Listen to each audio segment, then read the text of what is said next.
Perjanjian tersebut adalah kita would like to keep our army.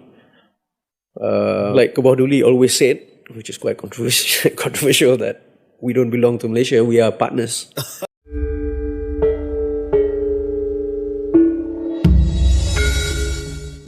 Semakin mendalam kita mempelajari negara Malaysia, maka kita akan mulai sedikit paham kenapa kaum Melayu Malaysia mengalami kebingungan dan setiap hari mencari identitas. Entah identitas kemelayuan dan ingin jadi bangsa Melayu yang hebat atau membentuk bangsa Melayu.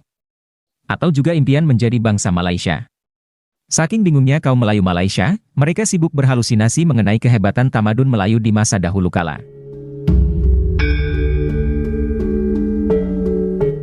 Profesor Melayu Malaysia kemudian asyik menciptakan dongeng kegemilangan masa lalu, dan kaum Melayu Malaysia menikmati mimpi indah itu. Hal ini terjadi karena mereka memang sulit mencari jati diri. Benarlah kata Mahathir Mohamad, kaum yang sibuk bercerita mengenai kejayaan masa lalu, sebenarnya justru merupakan pengakuan bahwa saat ini mereka tidak berjaya, saat ini mereka terpinggirkan. Dan itulah yang dialami oleh kaum Melayu Malaysia. Itu pula yang membedakan dengan bangsa Indonesia. Seluruh bangsa Indonesia dengan optimistis menatap kegemilangan negara dan bangsa Indonesia di masa depan. Adapun, kaum Melayu Malaysia masih sibuk mencari jati diri dan mencari alat pengikat untuk jadi bangsa besar, dengan cara mengais-ngais sejarah masa lalu. Padahal sejarah itu sudah berubah sama sekali, setelah Nusantara dijajah oleh bangsa Eropa, dan kemudian berdiri banyak negara di Asia Tenggara. Negara itu berbeda-beda. Misalnya kita ambil contoh Indonesia dan Malaysia. Indonesia adalah satu. Adapun negara Malaysia tampak compang-camping. Inilah yang kemudian menyebabkan kaum Melayu Malaysia sulit membentuk satu bangsa dan satu bahasa hingga sekarang. Indonesia berbentuk kesatuan, adapun Malaysia adalah federasi. Bentuk negara ini merupakan konsekuensi dari sejarah pembentukan negara. Di Indonesia terjadi revolusi yang menghancurkan tatanan lama. Adapun di Malaysia, tiap negeri dan wilayah sebetulnya kesatuan ekonomi dan politik tersendiri. Negeri dan wilayah yang sebelumnya telah mandiri secara politik dan ekonomi itu, kemudian direkayasa atau dirancang oleh British untuk berkumpul membentuk negara Federasi Malaysia. Jadi tatanan ekonomi dan politik di Malaysia tersebut sebetulnya warisan penjajah. Itu sebabnya, peran raja-raja di Malaysia pun dipertahankan, dan bukan hanya simbol tapi raja-raja itu memiliki kekuasaan. Satu di antara 9 raja di Malaysia juga dinobatkan sebagai yang di-Pertuan Agung, secara bergiliran. Jadi, kalau ingin mengerti pola pikir kaum Melayu Malaysia, kita harus melihat kenyataan bahwa Malaysia sebenarnya bukan satu kesatuan. Cara pikir kaum Melayu Malaysia berbeda-beda, tidak kompak atau bervariasi. Malaysia juga mempunyai masalah integrasi sosial antara kaum Melayu dan non-Melayu. Malaysia pun memiliki masalah integrasi wilayah. Di antara negeri-negeri di Semenanjung pun berbeda-beda, belum lagi dengan Sabah dan Sarawak. Mungkin karena pening melihat negaranya yang compang-camping, sebagian kaum Melayu Malaysia kemudian lebih suka dongeng masa lalu. Mereka lebih suka berhalusinasi dengan menganggap bangsa dan negara Indonesia yang besar ini seolah-olah tak ada. Itu karena kaum Melayu Malaysia tidak puas dengan situasi sekarang. Mereka masih bermimpi bahwa Nusantara adalah milik kaum Melayu Malaysia. Itulah sebenarnya penyakit kaum Melayu Malaysia sekarang.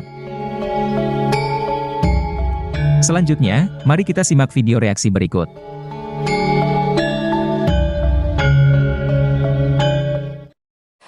Hai guys, jumpa lagi. Kali ini kita membahas pergantian Raja Malaysia. Kita tahu sistem pemerintahan Malaysia berbeda dengan Indonesia. Di Indonesia, fungsi kepala negara dan kepala pemerintahan dirangkap oleh presiden. Adapun di Malaysia, kedua fungsi ini dipisah. Yang menjadi kepala negara adalah yang di-Pertuan Agung. Adapun yang memegang kekuasaan pemerintahan adalah Perdana Menteri. Nah, belum lama ini Sultan Johor telah dipilih menjadi yang di-Pertuan Agung atau Raja Malaysia. Sultan yang amat kontroversial ini akan dilantik jadi Raja Malaysia pada awal tahun depan. Ada video menarik mengenai masalah ini yang memuat wawancara dengan putra mahkota Kesultanan Johor. Yuk kita simak ya. Ya, kenapa Johor ada askar ni? Sebab soal militeri ni dalam perlembagaan persekutuan is a federal thing. Kenapa Johor ada askar dia? Well, that's our history. Oleh kerana, we were there independent as an independent state since 1885, daripada 1885. Dan juga kita ada askar kita sendiri.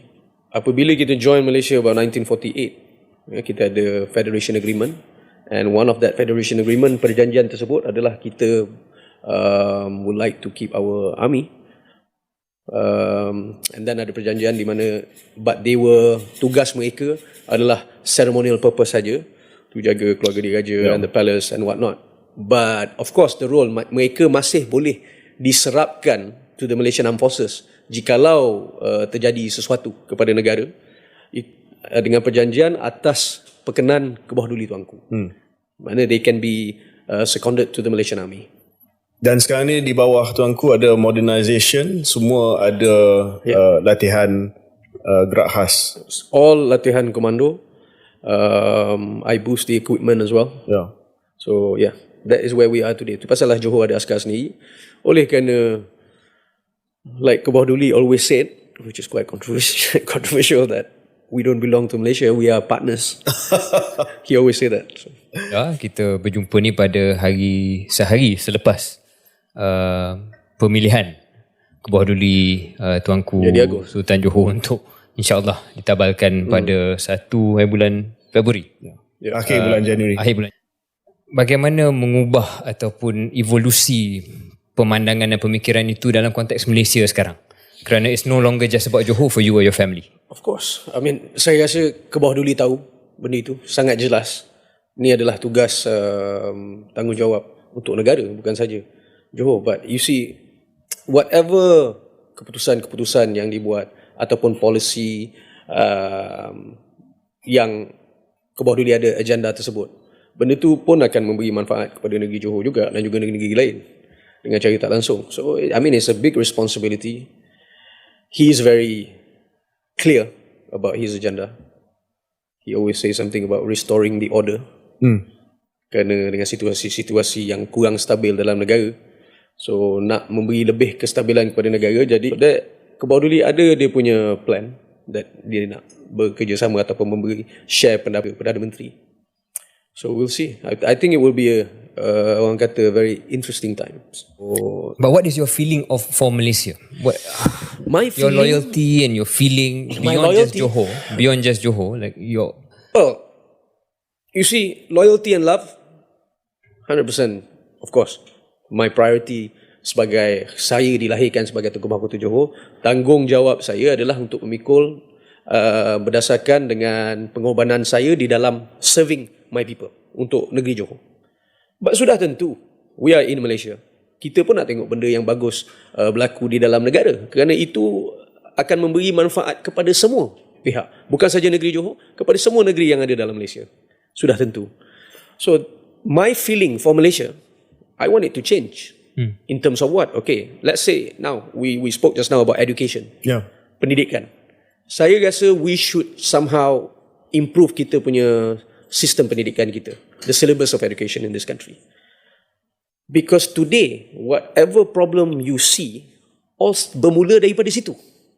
Lack of education. Jadi apabila kita ada rakyat, saya nak tengok rakyat saya bijak, boleh fikir dengan cara rasional apabila mereka membuat satu penilaian. So they have to have that asas. Bukan senang sangat terpengaruh, senang sangat percaya, senang sangat memikir ikutkan emosi. I want them to fikir pakai minda mereka sendiri. Relevance of the monarchy today, sir. Macam mana institusi raja relevan kepada saya pada hari ini? Soalan tu pun pernah ditanya kepada saya oleh one of mahasiswa from UTHM. Pun pernah tanya saya, is it still relevant to ada sistem raja? In my opinion, not because saya ni seorang raja, I feel yes. Because you see, minta maaf lah today, okay? No disrespect to any politicians. Yes, sir. We're out But for now. if- We're not politicians now. Today, because if, let's say, this country go really, really haywire, more kepada to the right side of extremists dan seterusnya, I don't think any politician will tentang benda itu. Kerana they need the numbers. Dia perlukan the numbers, dia perlukan rating, dia perlu the support. Tetapi, us who doesn't need the numbers, memberi kita satu platform, a foundation di mana kita boleh memberi pandangan kami tanpa being a populist ataupun popularity ataupun dengan rasa takut ada rakyat tersinggung atau tidak. Tetapi apa yang kami rasa bagus untuk negara.